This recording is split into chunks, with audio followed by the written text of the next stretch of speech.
அன்பார்ந்த மக்களுக்கு வணக்கம். நான் உங்கள் கார்த்திக் பிள்ளை and welcome to the K TV. Kallakurichi மாவட்டம் கனியாமூரில் உள்ள தனியார் பள்ளியை 17/7/2022 அன்னைக்கு ஒரு மிகப்பெரிய கும்பல் உள்ளே பூந்து எரிச்சாங்க மக்களை. அந்த வழக்கில் இன்றைக்கு உயர்நீதிமன்றம் ஒரு அதிரடி தீர்ப்பு கொடுத்துருக்கு அப்படின்னு தான் சொல்லணும். இந்த தீர்ப்பு நகல் வெளியாகிருக்கு. என்ன கொடுத்துருக்குறாங்க, என்ன சொல்லப்பட்டிருக்கு, அது டீட்டெயிலாக பார்க்க போகிறோம் இந்த பதிவில்.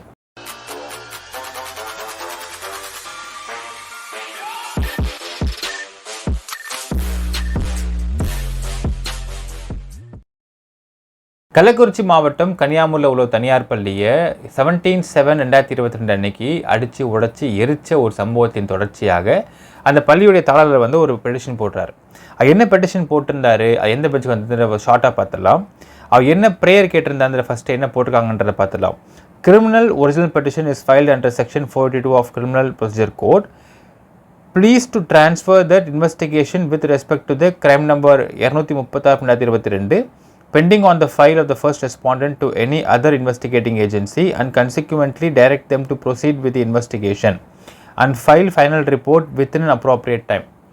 அதாவது இப்போதைக்கு இருந்த எஸ்ஐடி டீமில் இன்வெஸ்டிகேஷனை ரொம்ப டிலே பண்ணிகிட்டு இருக்காங்க. அதனால் வேறு ஏஜென்சிக்கு மாற்றி விட்டுட்டு அது வித்தின் லிமிட்டட் பீரியடுக்குள்ளே இந்த விசாரணையை முடித்து இறுதி அறிக்கை சமர்ப்பிக்க சொல்லி ஒரு பெட்டிஷன் போடப்பட்டிருக்கின்றது.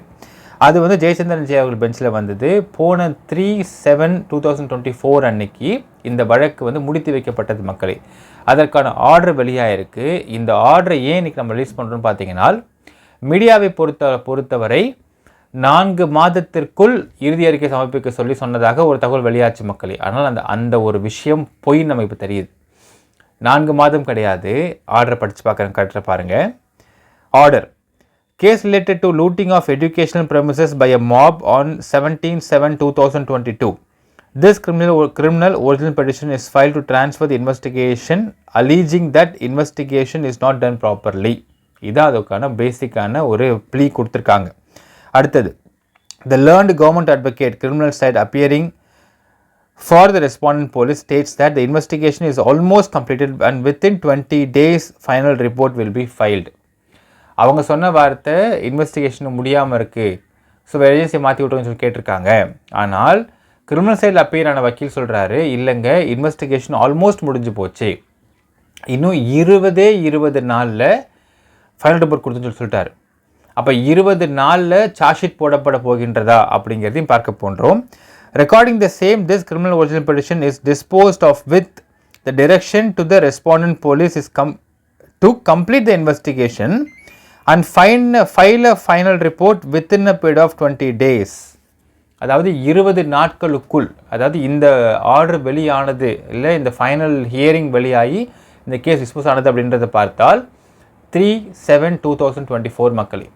20 நாள் அப்படின்னால் 23/7/2024 அன்னைக்கு அதற்குள் இந்த ஃபைனல் ரிப்போர்ட்டை கொடுத்து விட வேண்டும், சார்ஜ் ஷீட்டை ஃபைல் பண்ண வேண்டும் சொல்லிட்டு போலீஸும் அவங்க ஃபைல் பண்ணுறேன்னு சொல்லிட்டாங்க, ஜட்ஜும் ஃபைல் பண்ண சொல்லிட்டார் மக்களே. இப்போது நமக்கு என்ன விஷயம்னால், நம்ம ஆடி ஒரு வீடியோ போட்டிருப்போம். இந்த கலவரத்தை உண்டு செய்தவர்கள், அதாவது கலவரத்தை பண்ணவங்க அப்படிங்கிறவங்கள கிட்டத்தட்ட ஒரு 500 பேர் அரெஸ்ட் பண்ணிருக்கிறாங்க. ஆனால் நமக்கு வீடியோ பார்க்கும்பொழுதும் தெரியும், கிட்டத்தட்ட 2000-3000 பேருக்கு மேல் அந்த கலவரத்தில் இன்வால்வ் ஆனவங்க நமக்கு தெரியும். 500 பேர் தான் அரெஸ்ட் பண்ணப்பட்டிருக்கிறாங்க. அப்போ 2500 பேர் அரெஸ்ட் பண்ணப்படுவாங்களா அப்படிங்கிறது நமக்கு தெரியல மக்களே. இன்றைக்கி தேதி 8ஆம் தேதி ஆகிடுச்சு. அப்போ 23க்கு இன்னும் கொஞ்ச நாள் தான், 15 டேஸ் தான் இருக்குது டைமு. 15 டேஸில் 2500 பேர் அரெஸ்ட் பண்ணப்படுவாங்களா அப்படிங்கிறதையும் பொறுத்து பார்க்க வேண்டும். எல்லாத்துக்கும் மேலே நான் இப்போ 2 ஆர்டர் படிக்க போகிற மக்களே. அந்த 2 ஆர்டரில் குறிப்பிட்ட வார்த்தையே, ஜட்ஜ் சொன்ன வார்த்தையை நீங்கள் பார்க்கலாம். ஏன் நான் குறிப்பிடுறேன் அப்படிங்கிறது லாஸ்ட்டாக அவங்க சொல்கிறேன். இந்த ஆர்டரில் பாருங்கள். இந்த order Ramalingam writ petition number 18455/2022 போட்ட ஒரு ரிட் பெட்டிஷனில் 18/7/2022 வந்த ஒரு முக்கியமான ஆர்டர்.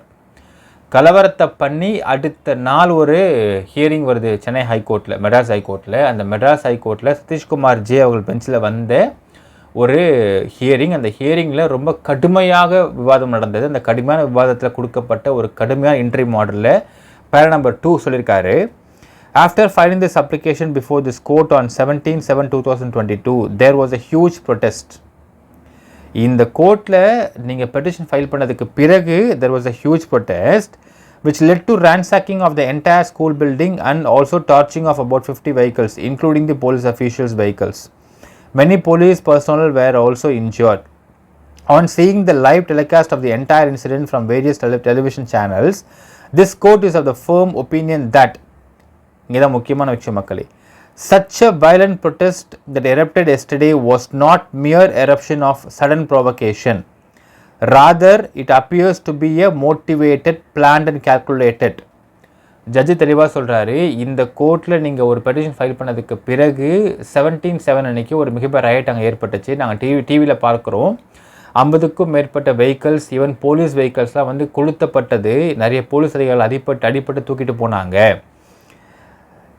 இதை பார்க்கும் பொழுது such a violent protest that erupted yesterday was not mere eruption of sudden provocation. இது இமீடியட்டாக அப்படியே எல்லாரும் வந்து போராட்டத்துக்கு வந்து உடனே கலவரம் ஆயிடுச்சுன்றதுல கதையே கிடையாது. ஏனென்றால் 13/7 மக்களே 16/7 வரைக்கும் செல்வி அந்தந்த இடத்துல வந்து போராட்டம் மட்டும் தான் இருக்கா. அந்தந்த இடத்துல மறியல் பண்ணுறா, போராட்டம் பண்ணுறா. எல்லாத்துலேயும் பார்த்தீங்கன்னா 50 பேர், 30 பேர், 40 பேர் தான் வராங்க. ஆனால் 17/7 அன்னைக்கு கிட்டத்தட்ட 3000 பேர் உள்ளே வராங்க. எப்படி வர முடியும்? அப்படி திடீர்னு ப்ரொவோகேட் ஆயிடுவாங்க எல்லாருமே. அடுத்தது, rather it appears to be a motivated, planned and calculated. இப்படி ஒரு ரைட் நடக்கிறது என்றால் இது கண்டிப்பாக ஆல்ரெடி ப்ரீ பிளான் பண்ணப்பட்டு அடுத்தவங்களை உசுப்பேற்றி மோட்டிவேட் பண்ணப்பட்டு ஒரு மிகப்பெரிய கேல்குலேஷனோட பண்ணப்பட்டிருக்கக்கூடிய ஒரு ரைட் அப்படிங்கிறதை ஜட்ஜு ரொம்ப தெளிவாக அங்கே எடுத்து வச்சிட்டார். அடுத்த சொல்கிறாரு, there are some force behind it. இதற்கு பின்னாடி ஏதோ ஒரு சக்தி இருக்கின்றது. என்ன சக்தி அப்படின்னால் ஒரு குழு அப்படின்னு அர்த்தம். சக்தி இருக்கின்றது, ஏதோ ஒரு குழு இருக்குது. Such incident shook the entire state and the situation also led to show as if the state is lawless. அரசாங்கத்திற்கு மிகப்பெரிய குட்டு இது. ஆக்சுவலாக போலீஸ்க்கும் மிகப்பெரிய குட்டு. இப்படி பின்னாடி ஒரு சதி வேலை நடந்திருக்கின்றது. இந்த சதி வேலை நடந்திருக்கிறது அப்படிங்கிற விஷயம் இந்த அரசாங்கத்திற்கும் இந்த ஸ்டேட்டுக்கும் ஒரு மிகப்பெரிய ஷாக்கு. அப்போ இங்கே சட்டம் இங்கே இல்லவே இல்லையா அப்படிங்கிற மாதிரி இது காட்டுகிறது அப்படிங்கிறத ரொம்ப தெளிவாக இதுக்கு மேலே குட்டு வைக்க முடியாத வச்சுட்டார் மக்களே. Therefore, it is the duty of the police to conduct proper investigation and book all the culprits. இது காவல்துறையின் மிகப்பெரிய கடமை. இதில் சம்பந்தப்பட்ட அனைத்து நபர்களையும் மேல் நடவடிக்கை எடுக்க வேண்டும். Since the video footages are very much available, identification of the accused is not a difficult task for the police. நிறைய ஃபுட்டேஜ் வெளியே இருக்கின்றது. இதை பார்க்கும்பொழுது இங்கே சம்மந்தப்பட்ட நபர்களை அரெஸ்ட் பண்ணுறது அப்படிங்கிறது கஷ்டமான விஷயமா இருக்காதுன்னு சொல்லிட்டு கோர்ட் கூறியிருக்கிறது. கிட்டத்தட்ட நம்ம அன்றைக்கி வீடியோ பார்க்குறப்ப தெரியும் மக்களே, 2000 3000 பேர் கண்டிப்பாக கலந்துட்டு இருந்திருப்பாங்க. அரெஸ்ட் பண்ணப்பட்டது 500+. அதில் பார்த்தால் தெரியும் நிறைய பெண்கள் கலந்து கொண்டிருப்பார்கள். உள்ளுக்குள்ளே ரைட் நடக்கிறப்பயே நிறைய திருநங்கைகள் இருக்கிறார்கள். ஆனால் திருநங்கையோ பெண்களோ அரெஸ்ட் பண்ணப்பட்டிருக்கிறார்களா? ஒரு செய்தி வெளியாச்சா? வெளியாகலை. இப்போ பெண்கள் திருநங்கைகள்லாம் அரெஸ்ட் பண்ணல அவங்கள ஏன் அப்படி பண்ணாம விட்டுட்டீங்க அப்படிங்கிற ஒரு கேள்வியை முன்வைக்கிறோம். அடுத்தது, அதே ரிட் பெட்டிஷன் நம்பர் 184/2022 அதே 18/7 கொடுத்த ஆர்டரில் 4th பேரா பாருங்க. This court is of the firm opinion that in every protest there is some group behind it and it has to be properly investigated. ஒரு போராட்டத்துக்கு பின்பும் ஒரு மிகப்பெரிய ஒரு குழு இருக்கிறது, ஒரு சதிவேலை நடக்கிறது, ஒரு டீம் இருக்குது. அந்த டீம் குரூப் என்னன்றதை ப்ராப்பராக விசாரித்து கண்டுபிடிக்க வேண்டும் அப்படிங்கிறதை ஆர்டராகவே கொடுத்துருக்காரு சதீஷ்குமார் ஜே அவர்கள். அடுத்தது, unless such things are curbed and the perpetrators are brought before the court of law, the situation will lead to show as if the state is lawless. இவர்கள் அனைவரையும் ப்ராப்பராக விசாரித்து சட்டத்தின் முன்பு நிறுத்தாவிட்டால் இந்த நாட்டில் சட்டமே இல்லை அப்படிங்கிற மாதிரி உருவாகிவிடும். Therefore, it is the responsibility of the state government and the police to restore the glory of the police forces and the investigating agencies to properly identify the violators. Yesterday's incident not only led to ransacking of the building but also of certificates and the original documents of nearly 4,500 students, which is in fact shocked the conscience of the citizen of this country and it has to be properly investigated. And probe properly. தொடர்ந்து பேசிகிட்டு இருக்கோம் மக்களே. ஒரு கலவரம், இந்த கலவரத்தை சும்மா யாருமே ப்ரொவகேட் ஆகி இமீடியட்டாக அந்த சமயத்தில் ஏற்பட்ட ஒரு கலவரம் கிடையாது. இது ப்ராப்பராக மோட்டிவேட் பண்ணி பிளான் பண்ணி உருவாக்கப்பட்ட கலவரம். இப்பேற்பட்ட கலவரத்தை எப்படி உருவாக்குனாங்க, எப்படிலாம் உருவாக்குனாங்க, எப்படிலாம் உள்ளே பிளான் பண்ணாங்க, எந்தெந்த குரூப்லாம் உள்ளே வர வச்சது, கிட்டத்தட்ட விடுதலை சிறுத்தை கட்சியை சேர்ந்த 12 மாவட்டத்தில் இன்வால்வ் ஆகிக்கிறாங்க இந்த கலவரத்தில். அவங்க யார் யார், அவங்க எப்படி அவங்களுக்கு யார் இன்ஃபர்மேஷன் கொடுத்தது, யார் மூலமாக இன்ஃபர்மேஷன் போச்சு, அவங்க என்ன பண்ணாங்க.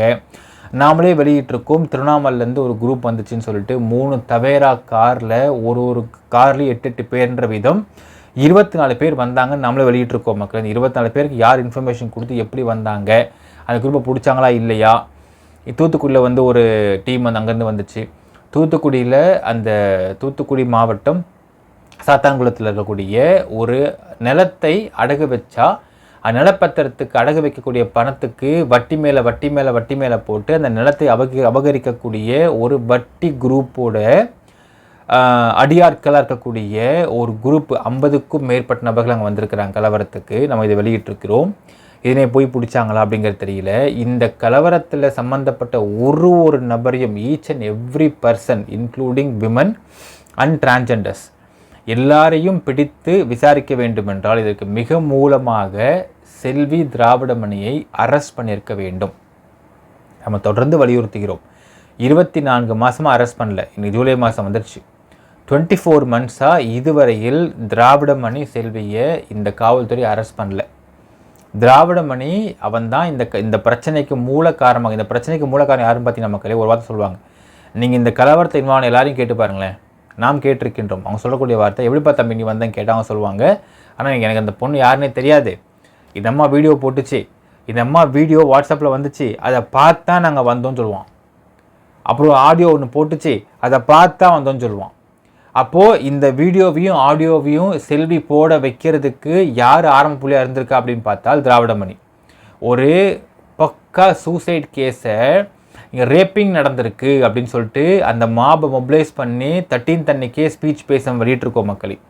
அந்த ஒரு வீடியோ வச்சு பார்க்குறப்போ இவன் பண்ணது தவறுன்றது டே 1லே தெரியுது. அவனை ஏன் இதுவரை கைது பண்ணவில்லை?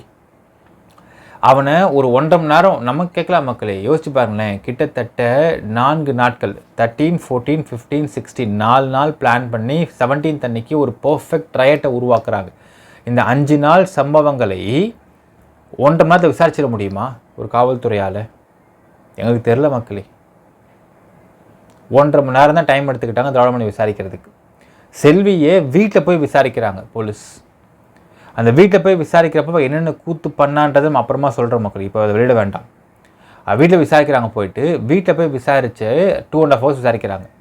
அந்த 2.5 hours 5 நாள் அவங்க ஸ்டெப் பை ஸ்டெப்பாக எத்தனை பேர் கலந்தாங்க, எத்தனை பேர் கூட்டிருந்தாங்கன்றதை மொத்தமாக விசாரிச்சிருந்தாங்கனால் அவள் வெளியே வந்து அப்படி ஒரு ஸ்டேட்மெண்ட்டை கொடுக்க முடியுமா? இந்த கலவரத்தை பண்ணதே காவல்துறையும் ஸ்கூலும் அப்படிங்கிறா. காவல்துறை உதவி பண்ணாங்க அப்படிங்கிறா. அவங்க தான் பண்ணாங்க அப்படிங்கிறா. அப்போ இதான் உள்ளேயும் பேசியிருப்பா இல்லையா? உள்ளேயும் ஒன்றும் ஒத்துட்டு இருந்திருக்க மாட்டா, உண்மையை சொல்லியிருக்கவும் மாட்டா. அப்போது செல்வியின் திராவிடமணியை டே 1 அரெஸ்ட் பண்ணி கஸ்டடி எடுத்து அந்த போலீஸ் ஸ்டேஷன் ஆம்பியன்ஸ், ஏன்னா இது வரைக்கும் செல்வி போலீஸ் ஸ்டேஷன் ஆம்பியன்ஸை பார்த்துருக்க வாய்ப்பில்லை. போலீஸ் ஸ்டேஷனுக்குள்ளே அங்கே ஒரு மன உளைச்சல் ஏற்படும். அந்த ஸ்டேஷனுக்குள்ளே உக்காந்து விசாரிப்பு அப்படின்னு கூப்பிட்டு போய் கஸ்டடியில் உட்கார வச்சு விசாரிக்கிறப்போ அந்த ஒரு வெறுமையும் அந்த ஒரு மன உளைச்சலும் அந்த ஒரு ஆம்பியன்ஸும் தான் குற்றவாளிகள் உண்மையை கூறுவதற்கு ஏதுவாக இருக்கும். அவள் வீட்டில் போய் போலீஸ் உட்காந்து விசாரிப்பு எப்படி உண்மையை சொல்வாவ? சரி கேட்டால் பெண் அப்படின்னு சொல்கிறாங்களாம். அப்போது இந்த பக்கம் ஸ்கூல் தரப்பில் அரெஸ்ட் பண்ணவங்களாம் யாரும் பொண்ணே இல்லையா? யாரும் பிள்ளையை பெற்று போடலையா பொண்ணு ப்ரூவ் பண்ணுறதுக்கு? இப்போ அவங்கெல்லாம் பொண்ணில் இவங்க மட்டும் தான் பொண்ணா? டைரக்ட் எவிடன்ஸ் ஏதாவது இருக்குதா என்ன? ஸ்கூல் தரப்பு அரெஸ்ட் பண்ணப்போ இந்த பொண்ணை கொண்டாதுங்கிற டைரக்ட் எவிடன்ஸ் இருக்கா என்ன? ஏதாவது எப்படி அவங்கள அரெஸ்ட் பண்ணாங்க, ரிமாண்ட் பண்ணாங்க? அரெஸ்ட் பண்ணதும் ரிமாண்ட் பண்ணதும் இதே ஐபிஎஸ் ஆஃபீஸர் தான். திரு பிரவீன்குமார் அபினாப் ஐபிஎஸ் தான் அரெஸ்ட் பண்ணார். இப்போ இவளையும் அரெஸ்ட் பண்ண மாட்டேங்கிறாங்க. நான் சொல்கின்றேன் மக்களே, இந்த கலவர வழக்கு அப்படிங்கிறது நீதிபதி சொன்ன மாதிரி இது பொதுமக்கள் சிட்டிசன் பார்க்கிறவர்களுக்கு, நம்மளை மாதிரி பொதுமக்கள் பார்க்குறவங்களுக்கு இது ஒரு படுபயங்கரமான செயல். இந்த நாட்டில் சட்டம் ஒழுங்கு சீர்கெட்டு போயிடுச்சா அப்படின்னு பேசுவதற்கு ஏதுவான ஒரு சம்பவம் அது.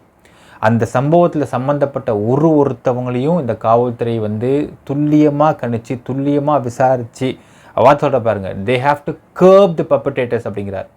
இதை சம்பந்தப்பட்ட ஒருத்தவரையும் துல்லியமாக விசாரிப்பதற்கு முதலில் செல்வி திராவிடமணியை அரெஸ்ட் பண்ணி ரிமாண்ட் பண்ண வேண்டும். அவன் ரிமாண்ட் பண்ணி கஸ்டடி எடுத்து அவங்களை விசாரிக்கும் பொழுது அங்கே போலீஸ் ஸ்டேஷனில் இருக்கக்கூடிய அந்த ஆம்பியன்ஸில் ஏற்படக்கூடிய மன உளைச்சல் மட்டும்தான் செல்வி திராவிடமணியை உண்மையை பேச வைக்கும். செல்வி திராவிடமணிலாம் பேசிக்கலி தே ஆர் கவர்ட். அவங்க மிகப்பெரிய கோழைகள். சுற்றி கூட்டுறதுனால மட்டும்தான் அவங்க தைரியம் மாதிரி காமிச்சிக்குதுங்க. பேசிக்காக தே ஆர் கோழைகள். தப்பு வேற பண்ணியிருக்கிறாங்க. அவர்களை காவல்துறை அவங்களுடைய கஸ்டடி எடுத்து விசாரித்து ரிமாண்ட் பண்ணி பிரிசனு கஸ்டடி ரிமாண்டு பிரிசனு கஸ்டடி ரிமாண்டு அப்படிங்கிற ஒரு சிஸ்டம்குள்ளே அவங்க வந்தால் மட்டும்தான் அவர்கள் உண்மையை பேசுவார்கள். போய் வீட்டில் போய் விசாரித்தாலோ திராவிடமணி 50 பேரை கூட்டிகிட்டு 50 பேரோட வெளியே நின்றுக்கிட்டு அது உள்ளே போகிறப்போ ஒருத்தன் கத்துறான், என்னென்ன பிரச்சனை, என்ன விசாரிக்கிறோம், அவர் என்னென்ன விசாரிக்க போறீங்கன்னு ஒருத்தன் கத்திட்டு இருக்கானா. பாருங்கள், திராவிடமணியை உள்ளே கூட்டு போகிறாங்க விசாரணைக்கு. ஒரு காவல் நிலையம், ஒரு எஸ்ஐடி டிபார்ட்மெண்ட்டு, ஒரு போலீஸ் டிபார்ட்மெண்ட்டு, அதில் 50 பேர் கூட அந்த 50 பேரும் பார்த்தீங்கன்னா கம்ப்ளீட்டாக அல்ல கையாக தான் இருக்கும். யாருக்கும் வேலை வெட்டி என்பது இல்லாமல் இவங்ககிட்ட கொடுக்கக்கூடிய காசு பிடிந்ததாக தான் இருக்கும் இருக்க போதுங்க. அவ்வளோ கத்துறானாம, என்ன விசாரிக்க போகிறீங்க அண்ணனை, என்ன விசாரிக்க போகிறீங்க, என்ன விசாரிக்கணும் உங்களுக்கு, அண்ணா நீ கவலைப்படாதண்ணா, நான் வெளியே நிற்கிறோண்ணா, எதனா டக்குன்னு குரல் விட நான் பார்த்துக்கலாண்ணா அப்படின்னு சொல்கிறானா. இப்படி ஒருவனை விசாரித்தா உண்மை வருமா மக்களே? எனக்கு தெரியல, வருமானு தெரியல. 5 நாள் நடந்த சம்பவத்தை 1.5 மணி நேரத்தில் விசாரிச்சிட்டாங்களா காவல்துறை. இதில் there is no political interference அப்படிங்கிறதை நாம் தெரிந்து கொள்கிறோம். ஸ்டாலினுக்கு ஒரு வேலை கிடையாதா? இதுதான் ஒரே வேலையாக என்ன பார்க்குறதுக்கு? அப்பொழுது ஏன் விசாரிக்கவில்லை? இவங்களை ஏன் 2 பேரும் அரெஸ்ட் பண்ணாமல் விட்டுருக்கீங்க? இவங்களை அரெஸ்ட் பண்ணி விசாரித்தால் மட்டும்தான் பொதுமக்களான எங்களுக்கு ஒரு பாதுகாப்பு இருக்குன்னு நான் நம்ப முடியும்.